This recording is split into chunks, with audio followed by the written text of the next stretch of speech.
अब आप श्रवण करेंगे षष्ठी तिथि की महिमा के प्रसंग में स्वामी कार्तिकेय के जन्म की कथा। ये आप सुन रहे हैं बराह पुराण के 25वें अध्याय में पेज नंबर 65 नंबर पेज पर। तो राजा प्रजापाल ने कहा, देवर मेरा एक प्रश्न ये भी है कि अहंकार से कार्तिकेय जी की उत्पत्ति कैसे हुई? अहंकार से? हाँ, और महापते आप मेरे संदेह को दूर करने की कृपा कीजिए। तो मुनि महातपा कहते हैं, राजन, संपूर्ण तत्वों में जिन्हें प्रधान स्थान प्राप्त है उन्हें परम पुरुष परमात्मा कहा जाता है। संपूर्ण तत्वों में जिन्हें प्रधान स्थान प्राप्त है उन्हें परम पुरुष परमात्मा कहा जाता है। तो सबके आरंभ में उन्हीं से अव्यक्त तत्व की उत्पत्ति हुई है। ये तत्व 3 प्रकार के हैं। परम पुरुष और अव्यक्त के योग से महातत्व का प्रादुर्भाव हुआ है। इसी महातत्व को, महतत्व को अहंकार भी कहते हैं। इनमें जो पुंस तत्व है वह भगवान विष्णु अथवा शिव नाम से प्रसिद्ध है। तो अव्यक्त प्रकृति भगवती उमा देवी या कमल नयना लक्ष्मी हैं। उन्हीं भगवान शंकर और उमा के संयोग से अहंकार की उत्पत्ति हुई है। वे ही सेनापति कार्तिकेय हैं। तो महामते राजन, मैं अब उन कार्तिकेय की उत्पत्ति का प्रसंग कहता हूँ, आप ध्यान से सुने। सर्वप्रथम एकमात्र भगवान नारायण ही विराजमान थे। फिर उनसे ब्रह्मा जी की उत्पत्ति हुई। तत्पश्चात स्वयंभू मनु तथा मरीचि और सूर्य आदि प्रकट हुए। फिर इन देवताओं, दानवों, गंधर्वों, मनुष्यों, पशुओं और पक्षियों की सृष्टि हुई। यही संपूर्ण प्राणियों की सृष्टि कही गई है। तो सृष्टि का विस्तार हो जाने पर देवताओं और दानवों में एक दूसरे को परास्त करने की इच्छा से सदा युद्ध होने लगे, क्योंकि उन दोनों दलों में अपार बल था और उनमें सदा बैर की भावना बनी रहती थी। दैत्यों के सेनाध्यक्ष बड़े बलवान थे, जिन्हें युद्ध में कोई हरा नहीं सकता था। उनके नाम इस प्रकार हैं: हिरण्यकशिपु, हिरण्याक्ष, महासुर, विप्रतिचित्ति, विचित्र, भीमाक्ष और क्रौंच। इन सभी वीरों के बल की सीमा न थी। उस घोर संग्राम के अवसर पर देव सेनाओं में उपस्थित देवता दानवों के तीक्ष्ण बाणों से प्रतिदिन हार रहे थे। तो उनकी पराजय देखकर बृहस्पति जी ने कहा, देवताओं, तुम्हारी सेना में कोई सेनाध्यक्ष नहीं है। केवल एक इंद्र से इस सेना की रक्षा हो सके, ये नितांत असंभव है। अतः तुम लोग अपने लिए किसी सेनाध्यक्ष का अन्वेषण करो। अब इसमें देर करना ठीक नहीं है। तो बृहस्पति जी कहने पर देवता ब्रह्मा जी के पास गए। उन्हें व्याकुल होकर उनसे कहा, भगवान, हमें आप कोई सेनाध्यक्ष देने की कृपा करें। इस पर ब्रह्मा जी ने ध्यान लगाकर देखा, इन देवताओं के लिए मुझे क्या करना चाहिए। इतने में उनका ध्यान भगवान शंकर की ओर गया और फिर सभी देवता, गंधर्व, ऋषि, सिद्ध एवं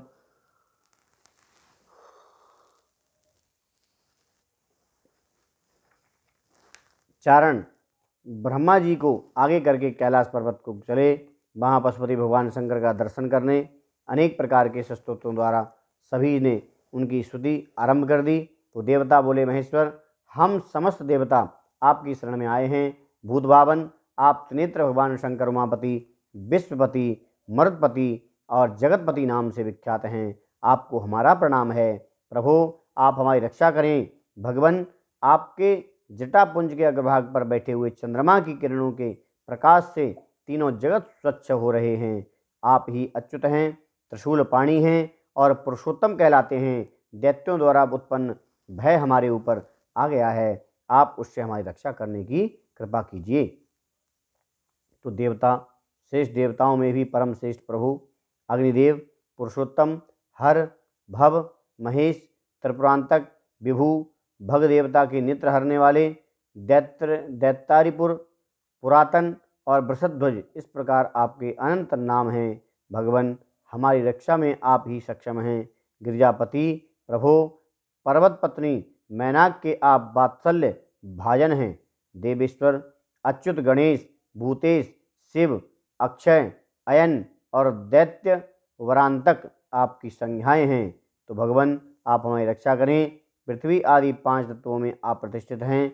आपके प्रधान गुण भी 5 ही हैं। विशेषता ये है कि आप आकाश में तो केवल ध्वनि रूप से लीन रहते हैं, अग्नि में शब्द रूप से लीन रहते हैं, इन 2 गुणों से, वायु में 3 रूपों से और जल में शब्द, स्पर्श, रूप, रस, इन 4 रूपों से, और पृथ्वी में गंध सहित 5 रूपों से विराजमान रहते हैं।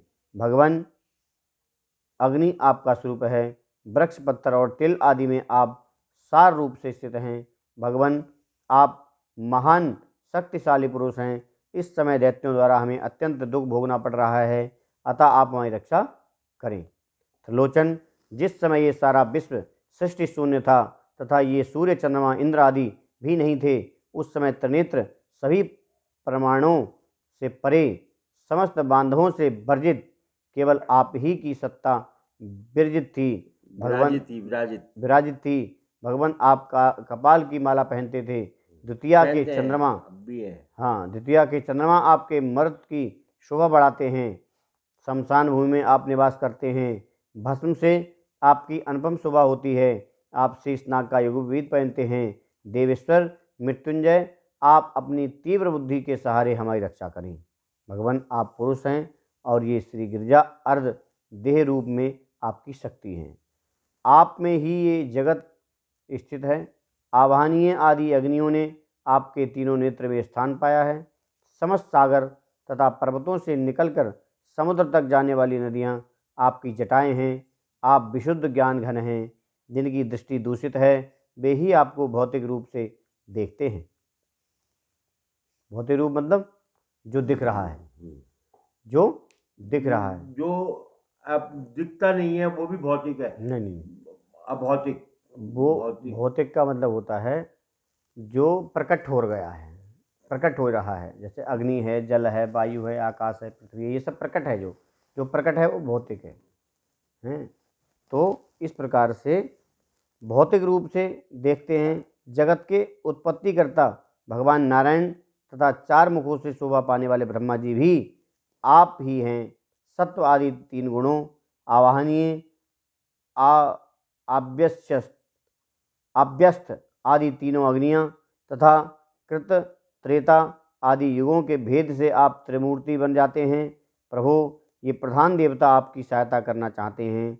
ये आपको अपना तोषक एवं रक्षक मानते हैं, कहते हैं, क्योंकि रुद्र विश्व का भरण पोषण करने वाले हैं।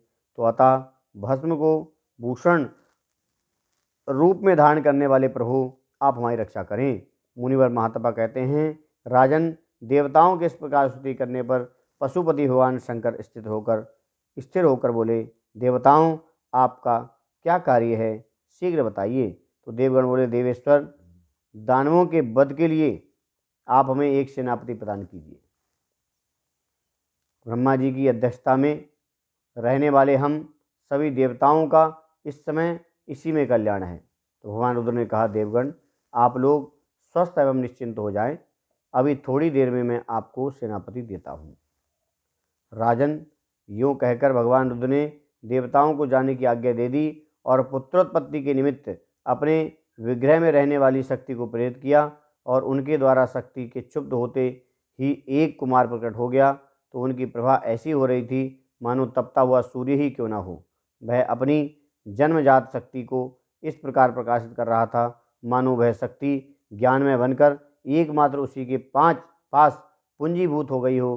तो राजेंद्र, उस कुमार की उत्पत्ति से संबंधित अनेक प्रकार की कथाएं हैं। बहुत से मनमंत्रों तथा कल्पों में देवताओं के सेनापति होने के विविध प्रसंग मिलते हैं। भगवान शंकर के शरीर में अहंकार रूप से जिन देवताओं की प्रसिद्धि थी, वे सभी देवता प्रयोजन बस देव सेनापति बनकर शोभा पाने वाले उस कुमार के उत्पन्न हो जाने पर स्वयं ब्रह्मा जी देवताओं के साथ आए और उन देवादिदेव भगवान शंकर की पूजा की।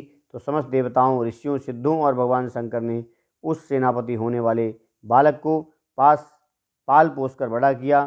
तब उस बालक ने देवताओं से कहा कि आप लोग मुझे 2 सहायक तथा कुछ खिलौने दें। उस समय भगवान रुद्र ने उस बालक की बात सुनकर ये वचन कहा, पुत्र, तुम्हें खेलने के लिए कुक्कुट तथा सेवा करने सहयोग के लिए शाख एवं विशाख नाम वाले 2 अनुचर देते हैं। कुमार, तुम भूत, ग्रह एवं विनायकों के नेता बनो और देवताओं की सेना के सेनापति हो जाओ। तो राजन, भगवान शंकर के ऐसा कहने पर सभी देवगण प्रसन्न हो गए और अवलिषित वाक्यों का उच्चारण करके सेनाध्यक्ष भगवान स्कंद की स्तुति करने लगे। तब देवगण कहते हैं कि प्रभु, आप भगवान शंकर के सुपुत्र हैं। आप हमारी सेना की अध्यक्षता स्वीकार करने की कृपा करें। आप षण्मुख मतलब 6 मुख वाले, षण्मुख स्कंद विश्वेश कुक्कुड़ ध्वज, कुक्कुड़ कहते हैं मोर के लिए, कुक्कुड़ ध्वज पावकी शत्रुओं को कंपित करने वाले, कुमारेश बाला ग्रहानुग शत्रुओं को परास्त करने वाले, क्रौंच विंध्योत्सक क्रौंच नामक पर्वत को जो आसाम में है स्थित है विदीर्ण करने वाले, आसाम में है स्थित है विदीर्ण कर किया था उन्होंने। तो कृतिका नंदन शिव कुमार भूतों तथा ग्रहों के स्वामी अग्निनंदन तथा भूत भावन भगवान शंकर की संतान हैं। त्रिलोचन आपको हमारा नमस्कार है। तो राजन, देवताओं के इस प्रकार प्रार्थना करने पर रुद्र कुमार भगवान रुद्र की स्कंद की आकृति तेजी से बढ़ने लगी। फिर तो वे 12 आदित्यों के समान तेजस्वी एवं पराक्रमी हो गए और उनके तेज से तीनों लोकों में ताप छा गया। तो प्रजापाल ने पूछा, गुरु आपने स्कंद को कृतिका का पुत्र कैसे कहा है, अथवा वे कुमार पावकी और षण नंदन क्यों कहे जाते हैं, इसका कारण मुझे बताने की कृपा करें। उनकी 6 माताएं थीं और कृतिका उनकी माता हैं, ये आपने कैसे कहा है, ये भी आप मुझे बताने की कृपा करें। उनका जन्म तो ऐसे हुआ है भगवान शंकर से, और आप कहते हो कृतिका उनकी माता है। तो मुनिवर महातपा कहते हैं, राजन, मनवंतर के प्रारंभ में कार्तिकेय जी की जिस प्रकार उत्पत्ति हुई थी वह प्रसंग मैंने बताया है। ये प्रसंग बताया, मनवंतरों की कथा है ये दूसरे मनवंतर की कथा है, और वो जो आपने सुनी वो दूसरे मनवंतर की कथा है। और लोग इसमें भ्रमित हो जाते हैं, अरे तुम तो ऐसे कर रहे थे, वहाँ पर ऐसे लिखा हुआ है, और ये सब झूठे हैं, पता नहीं कुछ लिख देते हैं, ब्राह्मण अपने मन से कर देते हैं। अब ये जो है किसी को ये नहीं मालूम कि मनवंतर क्या होता है। हाँ, तो मनवंतर पता नहीं होगा तो क्या जानेगा वो कथा को। इस समय व्यवसाय मनवंतर 7वां मनवंतर चल रहा है। हाँ, 6 मनवंतर ऑलरेडी निकल चुके हैं, और 14 मनवंतर हैं टोटल 14 मनवंतर उसके बाद भगवान सारा समेट लेते हैं फिर। तो इस प्रकार से मुनित्वा कहते हैं कि राजन, मनवंतर के प्रारंभ में कार्तिकेय की जिस प्रकार उत्पत्ति हुई थी वह प्रसंग मैंने बताया है। देवता लोग भी भूत और भविष्य की बातें नहीं जानते, अतएव उनके द्वारा इन गुणगोतक नामों का उच्चारण हुआ है। अग्नि के पुत्र होने से इनका नाम पावकी हुआ है। यद्यपि इनकी माता गौरी हैं, किंतु जन्मे कृतिका आदि 6 माताओं ने दूधपान कराया, पाला पोसा है, अतः ये कार्तिकेय कहलाए हैं। तो महाराज, तुम्हारे प्रश्न का इस प्रकार समाधान हो गया, क्योंकि ये मनवंतरी कथा है, पहले इनका ऐसे जन्म हुआ और फिर इस प्रकार से उनका जन्म हुआ, तो ये अलग अलग कथाएं हैं, तो उनको समझने में थोड़ा सा समय लगेगा। भ्रमित ना हो। हाँ, भ्रमित ना हो, समझें उसको, समझो उस पर ध्यान दो, ऐसा क्यों हुआ है। तो आत्मविद्या रूपी अमृत का ये विषय अत्यंत गुह्य है, गुह्य मतलब छुपा हुआ है। तो भगवान शंकर के अहंकार का ये मूर्त रूप है। संपूर्ण पापों के प्रशमन करने वाले स्वयं भगवान शंकर ही स्कंद रूप से प्रकट हुए थे। तो पितामह ब्रह्मा जी ने इनके अभिषेक के समय इन्हें षष्ठी तिथि प्रदान की थी। अतः जो व्यक्ति इस स्थिति में संयम पूर्वक केवल फल के आहार पर रहकर इनकी पूजा करते हैं, उसे यदि पुत्र ना हो तो पुत्र की प्राप्ति, अथवा निर्धन हो तो धन की प्राप्ति हो जाती है। इतना ही नहीं, मनुष्य मन से जिन जिन वस्तुओं की इच्छा करता है या करेगा, वह सब उसे सुलभ हो जाती हैं। जो पुरुष स्वामी कार्तिकेय के उपर्युक्त गुण नाम पूर्ण स्तोत्र का पाठ करते हैं, उनके घर में बच्चों का सदा कल्याण होता है और वे निरोग रहते हैं। बोल वृंदावन बिहारी लाल की बोल, कार्तिकेय जी महाराज की बोल, गौरी शंकर भगवान की जय। अब यहाँ पर क्या जो है, यहाँ बताया गया है कि महादेव ही साक्षात स्वयं कार्तिकेय का रूप धारण किया है उन्होंने। उनका क्रोध रूप है कार्तिकेय, और वो उनको सेनापति बने हैं, क्योंकि जब उन्होंने देखा कि बहुत सारे जो राक्षस हैं उन पे जीत नहीं हासिल कर पा रहे हैं जो आपके देवता लोग हैं, तब वो ब्रह्मा जी के पास गए, ब्रह्मा जी से प्रार्थना की, और ब्रह्मा जी ने शिव से कहा। तो शिव ने उसका सोचा विचार किया कि क्या करना चाहिए, तब उन्हें अहंकार क्रोध उनका जागा, और उस क्रोध से कार्तिकेय का जन्म हुआ। तो ये कथा है, ये समझाने के लिए। और कुछ लोग कहते हैं कि कार्तिकेय जी को उनने पाला, तो ये भी कथा है, ये दूसरे मनवंतरी कथा है। तो इस प्रकार से तो बाद में दोबारा से जन्म हुआ कार्तिकेय का, वो भी ठीक है कि अग्नि के रूप में हुआ, कि पहले अग्नि पहुंच गया था वहाँ पर तोते का रूप धारण करके, तो भगवान का वीर्य स्खलित हो गया, और देवताओं के कहने पर अग्नि ने उसे ग्रहण कर लिया। और अग्नि को ये आशीर्वाद है कि जो वो ग्रहण करता है वो सभी देवताओं को वितरण करता है। तो सभी देवता गर्भावास से प्रेरित हो गए और सबको गर्भ रह गया। तब वो परेशान हुए तो ब्रह्मा जी से जाके उन्होंने कहा, तो महाराज हमें ऐसी दिक्कत हो रही है, हम ये सहन नहीं कर पा रहे हैं। तो उन्होंने सब वो जो है वीर्य था भगवान का गंगा जी में उगल दिया कि गंगा जी इस योग्य हैं कि वो सहन कर सकती हैं। तो गंगा जी भी सहन नहीं कर पाई, तो गंगा जी ने भी सरकंडे में भगवान से प्रार्थना की, तो सरकंडों के रेत में जो है जो किनारे पर उनको उगल दिया, निकाल दिया बाहर। तो वहाँ उस बच्चे का जन्म हुआ। और वहाँ कृतिका स्नान करने आई थी, उनने बच्चे को रोते हुए देखा तो उसको गोद उठा लिया। और सबने का मन हुआ, उनका इच्छा इस प्रकार की हुई कि हम भी स्तनपान कराएं, हम भी स्तनपान कराएं। तो ऐसा मन से भावना करने से उस बालक के 6 मुख हो गए और 6 मुखों पर उन्हें स्तनपान कराया, इसलिए उनकी कृतिकाएँ माता हुई। तो कृतिकाओं ने उनका पालन पोषण किया।